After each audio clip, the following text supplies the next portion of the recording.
Welcome to the Red X series. Report, engage, decide. Featuring a presentation by Aruka Maloney representative Camille Robinson-Regis. The right choice for TNT and M.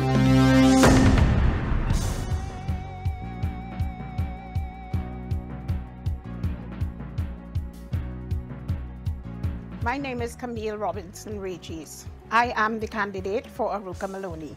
The government of Trinidad and Tobago, as I've been saying, enhanced the social support system. We enhanced the social safety net. We did more with less. We ensured that for food support, we have received 46,000 applications from citizens and permanent residents of Trinidad and Tobago. And of those applications, 42,000 people have already received that food support. We also had the system of income support. What did we do? 42,000 persons have applied for income support, and already 39,000 persons have already accessed the income support. With regard to food support and income support, over 40,000 people have already accessed both food support and income support. But that was not all. We were of the firm view that there would be people, because they either were retrenched or their income had been reduced, or they found themselves in a less than favorable position, that not only would they need income support and food support, they would also need rental assistance. Up to 6,500 families are to receive rental assistance. They have applied.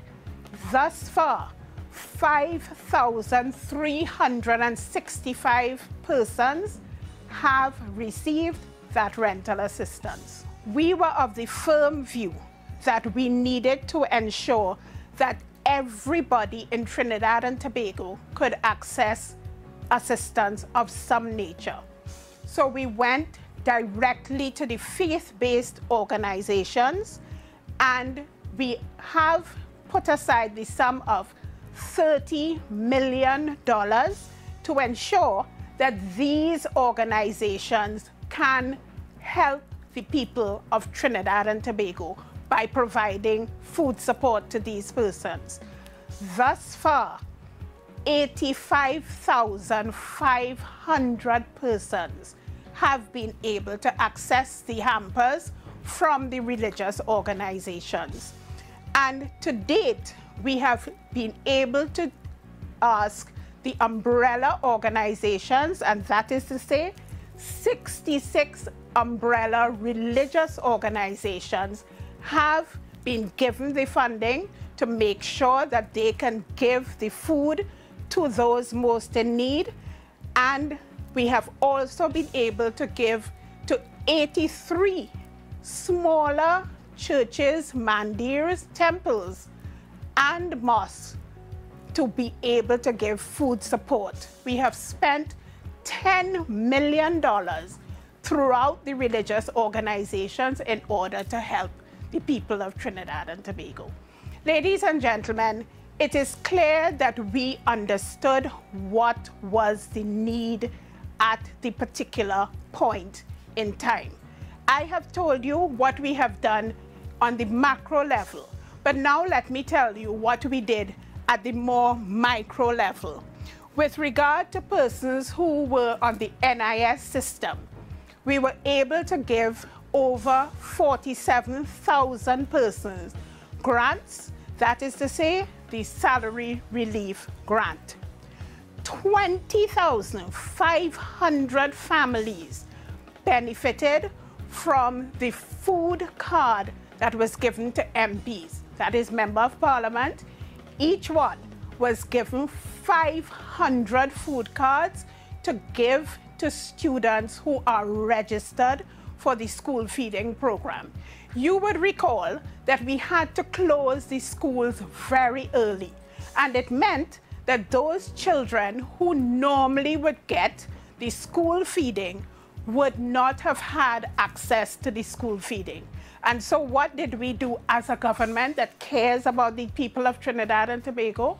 We made sure that we got the list from the Ministry of Education of all students registered for the school feeding program, and we gave each MP throughout the length and breadth of Trinidad and Tobago, each of the 41 MPs, 500 food cards to make sure that the children who were normally on school feeding did not go hungry.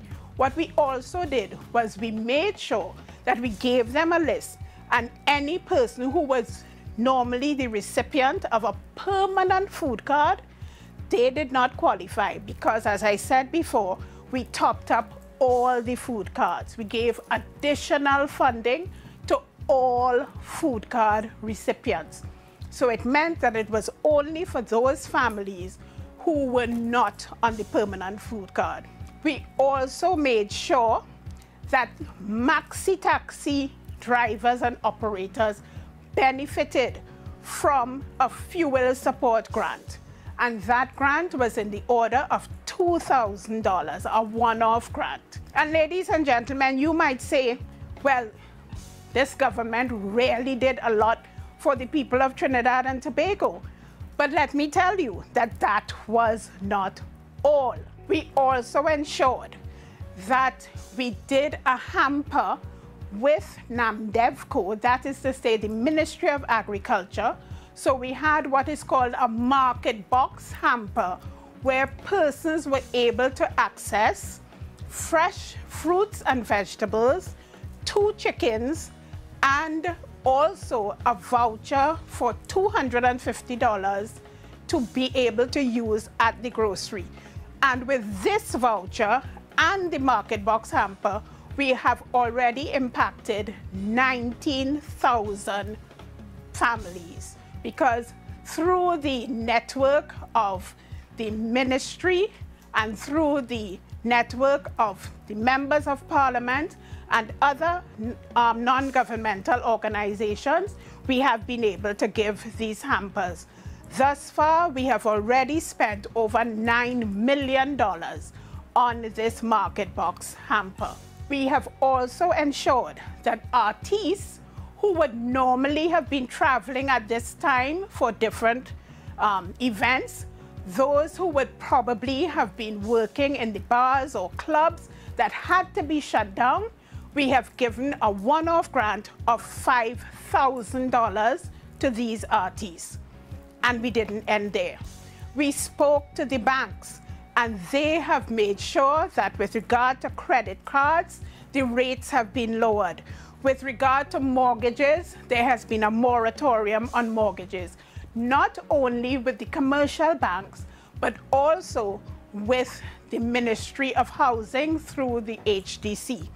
We also ensured that we spoke specifically to credit unions, to banks, to WASA, to TNTech, to make sure that they ensured that whereas citizens would normally have to find the funding to pay for these utilities and to pay their mortgages during the time of lockdown and during the time when it was most pressing on the people of Trinidad and Tobago, we took care of them.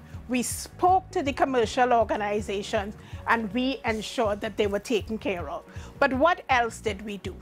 We also spoke to companies, and we asked them to ensure that their employees received at least 1 month's salary during the lockdown. We knew it may have been challenging, but I must say that we commend those companies that were able to do that. And where else do I give commendation for this beautiful country of Trinidad and Tobago? There were people in Trinidad and Tobago who, even before the government did what it had to do, or during the time that the government did what it had to do, there were citizens of Trinidad and Tobago who stepped forward in order to help those most in need. And that is what Trinidad and Tobago is all about as a country. And that is why the government took the lead, but citizens followed because they understood that this was a time that we needed to come together as people of Trinidad and Tobago and embrace those who needed the most help. And the government did what it had to do, but we also had citizens who stepped forward and did their best to assist. We had citizens who were sewing masks and giving them for free. The government did their distribution of masks. We even had citizens who did a competition to make sure that who did the best mask, and that became the order of the day. We also had NGOs who were assisting at this time, and they also got support from the ministry in order to provide meals to those persons most in need. So ladies and gentlemen, can you honestly say that Trinidad and Tobago under this Keith Rowley-led administration didn't do its best for you during this COVID? And we continue to do our best for you. And you know, even though I'm going to tell you again, that we have been rated #1 in the world for how we handle the COVID, how we handle the lockdown period, how we are still dealing with the COVID pandemic. Because make no mistake, the pandemic still exists, and your government is here to ensure that you are well taken care of. Is there any other government that can do that? I posit to say, ladies and gentlemen, no. After August 10th, when you make the right choice, this government, led by Keith Rowley, will continue to take care of you. We will continue to ensure that you are well taken care of, but it can only be done by you making the right choice. Great is the PNM.